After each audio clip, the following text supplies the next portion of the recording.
शाजी साहब ने कैसे थे पैदा आपके? अल्लाह का करम शुक्र।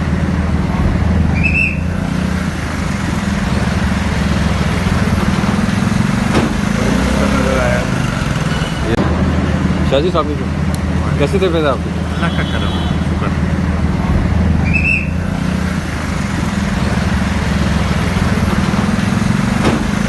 नजर आया बेचारे आपने उनको 2.5 साल से बेगुनाह कैद रखा हुआ है। 5 मुकदमों के अंदर वो बरी हो चुके हैं। यानी ये मेरा ही राय नहीं है, ये तो अब अदालत कह चुकी है कि वो बेगुनाह है, उसके बावजूद बेचारे अंदर हैं।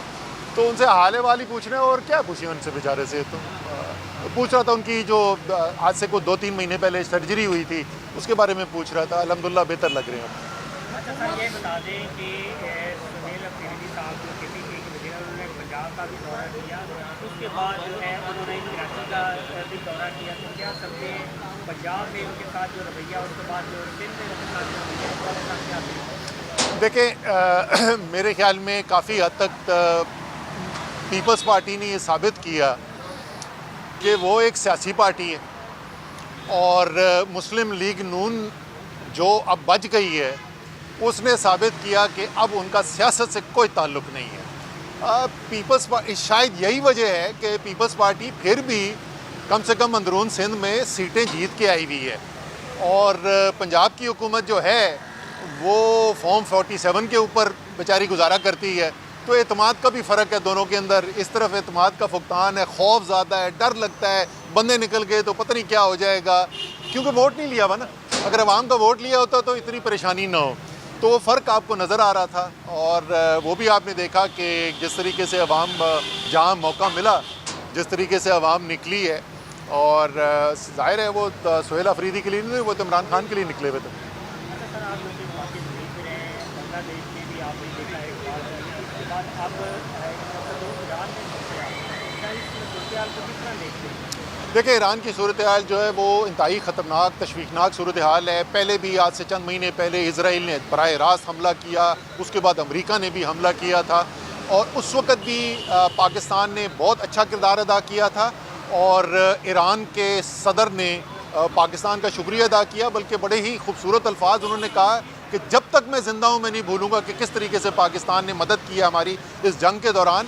और इस दफ़ा भी जो ख़बरें आ रही हैं उससे नज़र आ रहा है कि पाकिस्तान ने एक बड़ा मज़बूत किरदार अदा किया है और हमारा जो एक पड़ोसी मुल्क, हमसाया मुल्क, इस्लामी बरादर मुल्क जो है उसकी मुश्किल कम करने के अंदर एक मुस्बत किरदार अदा किया है और उसकी मेरे ख्याल में सारे पाकिस्तानियों को इस बात के ऊपर फ़ख्र होना चाहिए।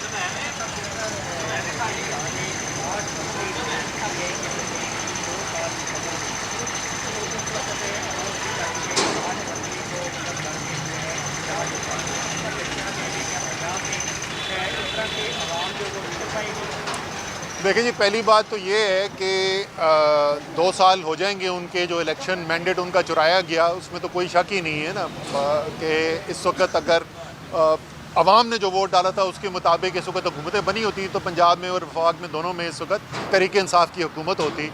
तो एहतजाज तो वो करेंगे। उसके बाद भी आपने बिल्कुल पिछले चंद महीनों के अंदर अगर आप देख लें तो सिवाय तहरीक इंसाफ को, पाकिस्तान की सबसे बड़ी सियासी पार्टी को दीवार के साथ लगाने के आपने किया उनके साथ। हर थोड़े दिन बाद कोई लीडर जो हैं, वर्कर्स जो हैं, उनके ख़िलाफ़ जो हैं वो फैसले आ जाते हैं अदालतों के अंदर, बाहर निकलते हैं तो FIR कर दी। अभी सुहेल अफरीदी के आने से पहले अकरम उस्मान को उठा लिया गया, उसको करामत खोकर को उठा लिया, वर्करों को गिरफ़्तार कर लिया, घरों पे रेड हो रहे हैं। तो वो एहतजाज नहीं करेंगे तो और क्या करेंगे। बाकी 8 फरवरी को देखना पड़ेगा कि अवाम, ज़ाहिर है कि पंजाब में देखें ये तनकीद करना बड़ा आसान होता है, लेकिन जिस तरीके का जुल्म इस्लामाबाद और पंजाब में किया जाता है वो आसान इंसानी को, तहरीक इंसाफ के जो सपोर्टर हैं वो कोई गुरिल्ला जंग लड़ने वाले लोग नहीं हैं, वो कोई दहशतगर्द लोग नहीं हैं, वो शरीफ घरों के लोग हैं, मुतवस्सित तबके के लोग हैं, पाकिस्तान के अवाम हैं। तो ज़ाहिर है उनके लिए एक जुल्म का सामना करना आसान नहीं होता। तो आप उसकी तादाद से कि कितने लोग निकले या कितने लोग नहीं निकले, उससे आप ये नहीं फ़ैसला कर सकते कि अवाम की राय क्या है। अवाम की राय सबको पता है क्या है।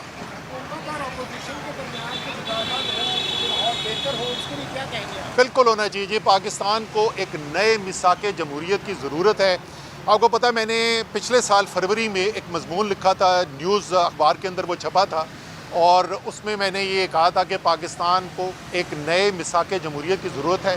पाकिस्तान में अगर आप जमहूरियत आगे लेके चलना चाहते हैं, और मेरे ख्याल में पाकिस्तान जैसा मुल्क कसीर ज़ुबान बोलने वाले मुल्क के अंदर जमहूरियत के अलावा और कोई कामयाबी का रास्ता नहीं है। इस जमहूरियत को अगर आप चलाना चाहते हैं तो जो मौजूदा सूरत हाल है उसमें जमहूरियत नहीं चल सकती। जहाँ सियासतदानों ने एक दूसरे के गिरेबान पकड़े हुए हैं, जमहूरियत नहीं चल सकती। आपको दोबारा से साथ बैठना पड़ेगा, आपको एक नया मिसाक जमहूरियत बनाना पड़ेगा कि किस तरीके से हमने जमहूरियत को लेके चलना है। लेकिन एक चीज़ का ख्याल रखना चाहिए, मैं ख़ुद कह रहा हूँ कि मेरे ख्याल के अंदर सबसे अहम ज़रूरत इस वक्त पाकिस्तान में सियासी तौर पर जो है एक नए मिसाक जमहूरियत की है। लेकिन ये मिसाक जमहूरियत में शराकतदार जो हैं वो सिर्फ वो सियासी पार्टियां नहीं हैं जो वो मिसाक जमहूरियत के ऊपर दस्तखत करेंगे। पाकिस्तान के अवाम जो हैं इसके सबसे बड़े शराकतदार हैं। इसलिए उस मिसाक जमहूरियत में पाकिस्तान के अवाम को ये भी आपको बात बतानी पड़ेगी और यकीन दिलाना पड़ेगा कि ये मुकमुका नहीं हो रहा। ये अब इस बुनियाद के ऊपर मिसाक जमहूरियत नहीं किया जा रहा कि तुम्हारी चोरी हम माफ़ करते हैं, हमारी चोरी तुम माफ़ कर दो। अवाम का जो उसने पैसा लूटा है उसको सिर्फ अवाम माफ़ कर सकते हैं और कोई नहीं माफ़ कर सकता।